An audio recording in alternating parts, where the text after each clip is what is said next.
Hi, Sandra Wilson here, clinical hypnotherapist. Now, if you are rejection sensitive, if that is part of your ADHD, do you find that it's more intense with some people than others? So, for example, you might notice it a little bit more with, say, a boss, a friend who you don't maybe know that well, but you're hoping to deepen the friendship with, as opposed to somebody that either you don't particularly care so much about that relationship, so quite a neutral relationship, a stranger, maybe somebody that you just chat to while you're waiting for a bus, that kind of thing, or somebody that you know very well and you don't ever get the impression that they judge you. It's a very safe relationship. And I'm just curious as to why this is. So it could be said that your rejection sensitivity does indeed show up with only certain people. And those people are the ones that you're maybe trying to impress, for want of a better word. So it may be a work setting.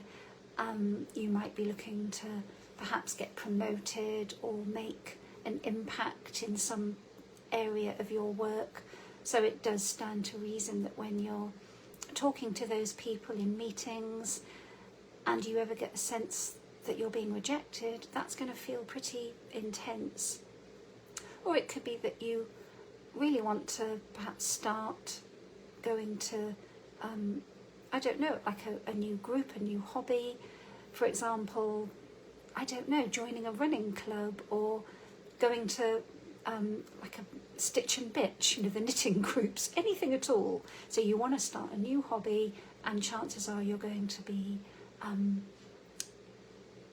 engaging with people that you don't know terribly well, and there's always a little bit of fear that you're going to maybe get judged.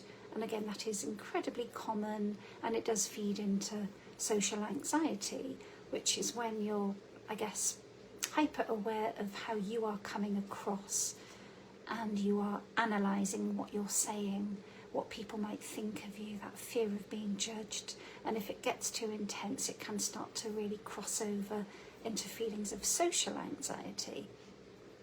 So I guess the crux of the matter really is how safe you feel. And when you look at how your rejection sensitivity shows up, you might notice it a lot less in people that, like I said before, you feel safer with. So somebody that you know loves you dearly, unconditionally, or somebody that you've got a fairly neutral relationship with, that you're not particularly bothered either way, whether you're, impressing them or whether they like you. So the level of safety, and I think safety is so critical with this.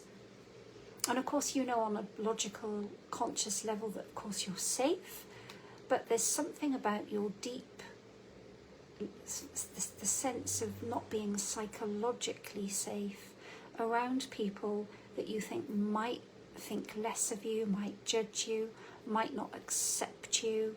And a classic example might be if you're single and you're going on all the dating apps, or you may even have a date, and the chance that they might not like you, it's enough to put anybody off. And that really is facing rejection at its most raw. Those dating sites, they are so shallow. People are literally being judged for how they look, how old they are, what their interests are, and it's all incredibly superficial. And on one level, you know that it is not the real you who is being judged, but rather a superficial layer.